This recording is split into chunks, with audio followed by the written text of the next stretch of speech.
Well, hello everyone, welcome to me, your host, Christian Watson.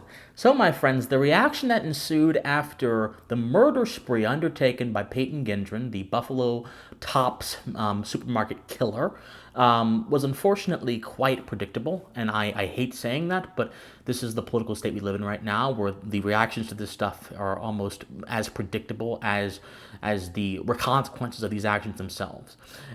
We of course saw cause for gun control, but more than that, in this age of information, in this age where there is now a question about what kind of speech is acceptable and a question of hate and all that kind of stuff, we've seen cries for content moderation on social media to taper down on what is colloquially called hate speech, and I believe what is falsely called hate speech, and I shall address that in a second. This does not simply come from some progressive activist on Twitter who has a little bit of internet fame, nor does this come from the local activist down the street screaming who has no power and simply thinks that they're doing something virtuous by screaming their lungs out about some cause that they probably can't justify with their own words or beliefs or ideas. No, this is coming from the governor of New York, Kathy Hochul, who has basically positioned herself as a pseudo-savior of New Yorkers as it relates to protecting them from these kind of things. Hochul said after the shooting happened on Sunday, she said the following. She said, "I am calling on the CEOs of all social media platforms to examine their policies and to be able to look me in the eye and tell me that everything is being done that they can to make sure that this information is not spread." Information calling hate information. She called social media sites instruments of evil that white supremacists and racists use to execute their rhetoric. She says that they have to identify, they being the media platforms, have to identify when information like this, the second it hits the platform, it needs to be taken down because this is spreading like wildfire.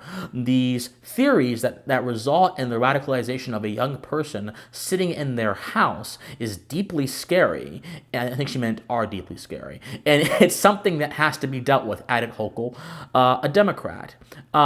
She also said, and speaking at a Baptist church in Buffalo after this happened, she also said, "I want to silence those voices now and to make sure that, yes, people will talk about Buffalo, but I want them to talk about Buffalo as the last place this ever happened." So she is proposing speech regulations to tamp out the possibility of more violent actions happening.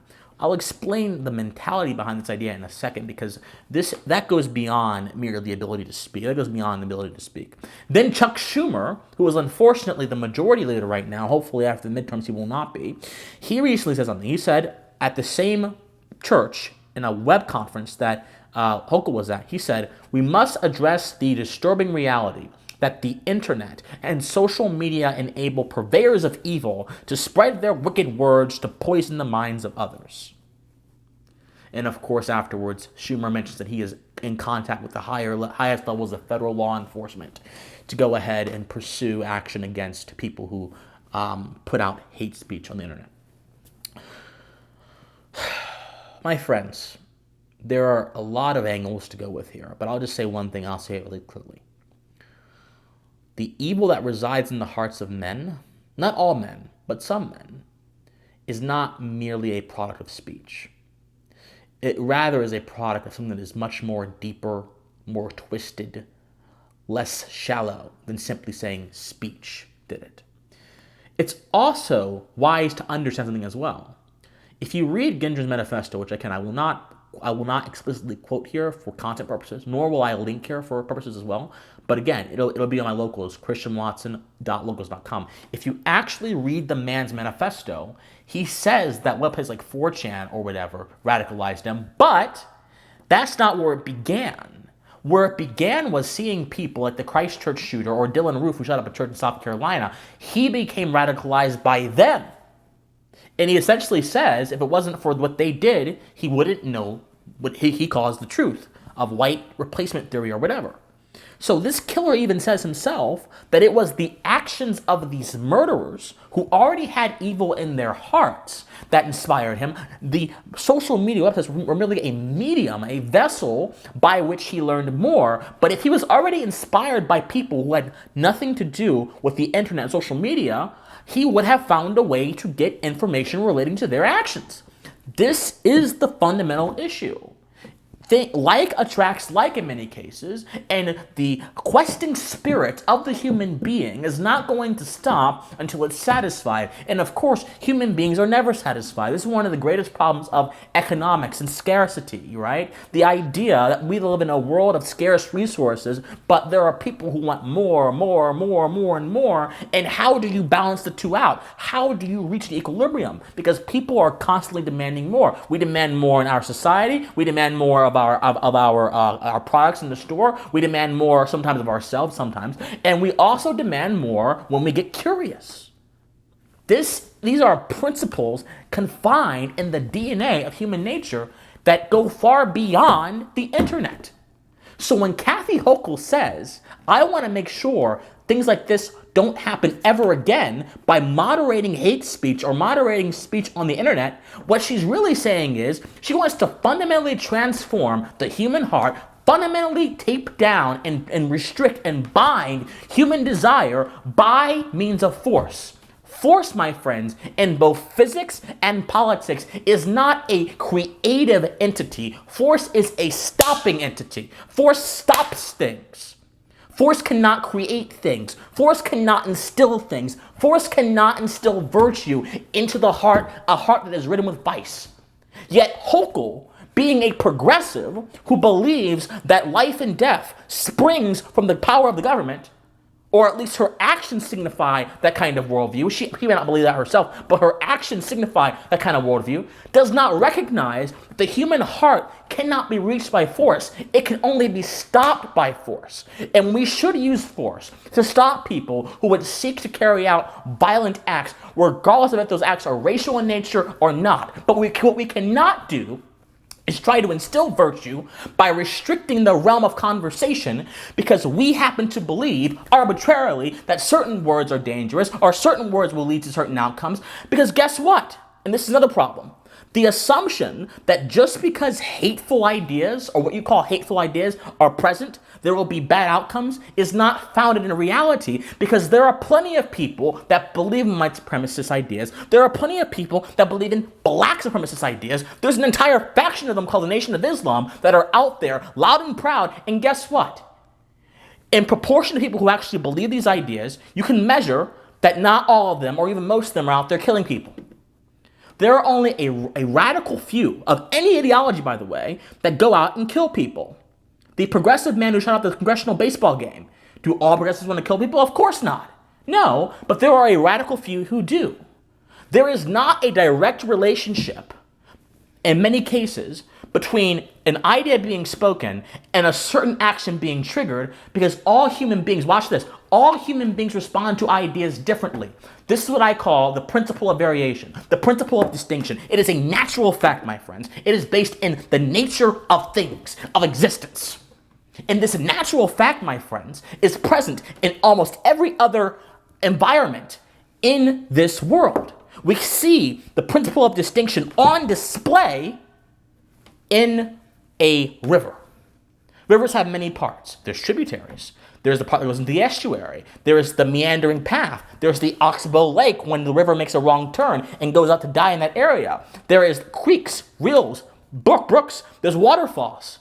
And yet, these distinctions are all underlied by one principle. And the distinction that relates to speech is underlied by one principle: man's capacity to act, liberty.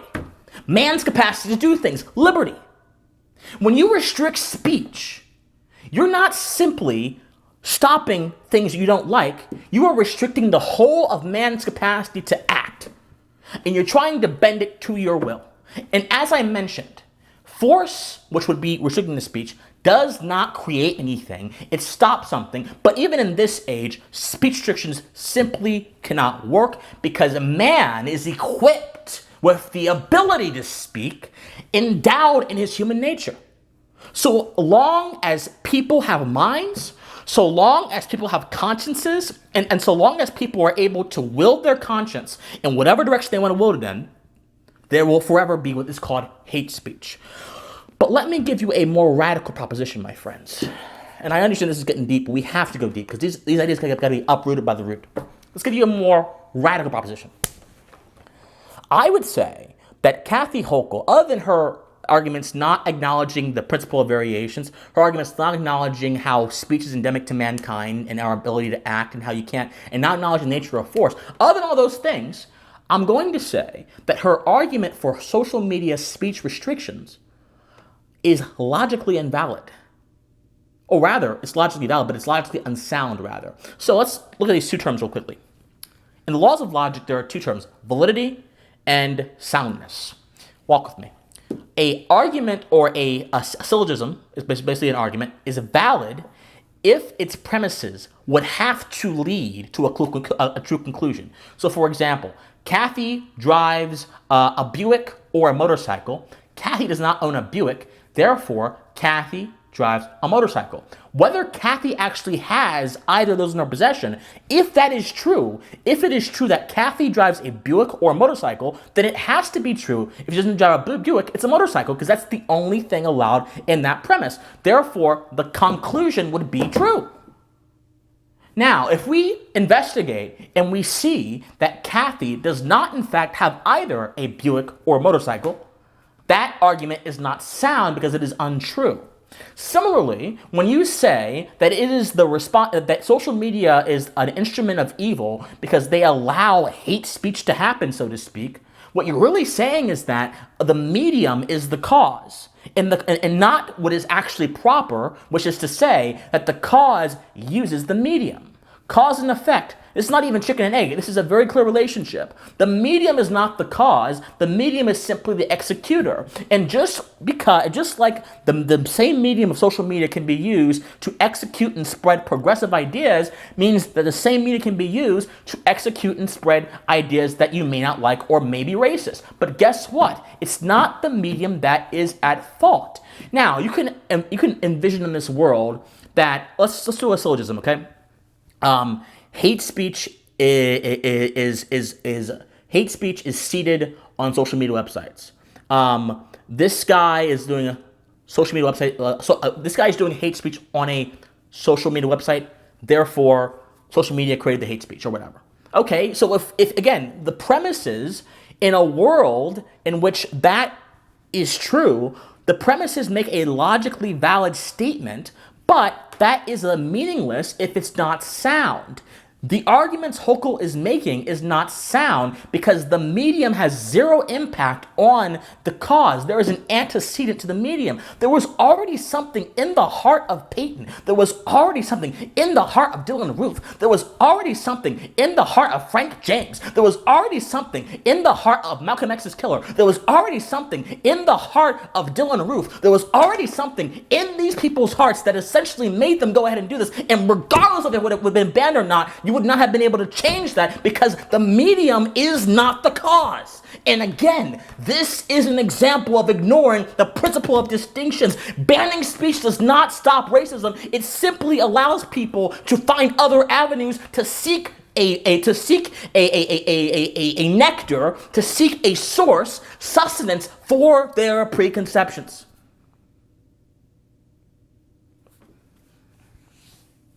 I've knocked over my picture, almost knocked over my picture. This is Grotius. He would be proud of me right now, I think. My friends,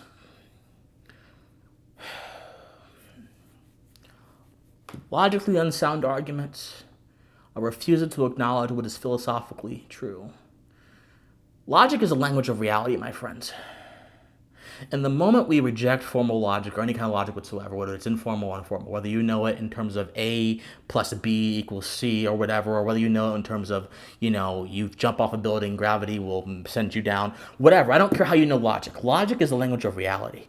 And if we want to truly understand what is correct and what is not correct, if we want to truly have a better politics, we must examine the laws of logic because they will not mislead you, my friends. They are not up for tampering. But unfortunately, Kathy Hochul, Chuck Schumer, and these censorious nutters who are so dedicated at eradicating any sense of reality by dressing up their propositions in abstraction and nonsense, they are people who are counting on you not to have these kind of arguments at your disposal.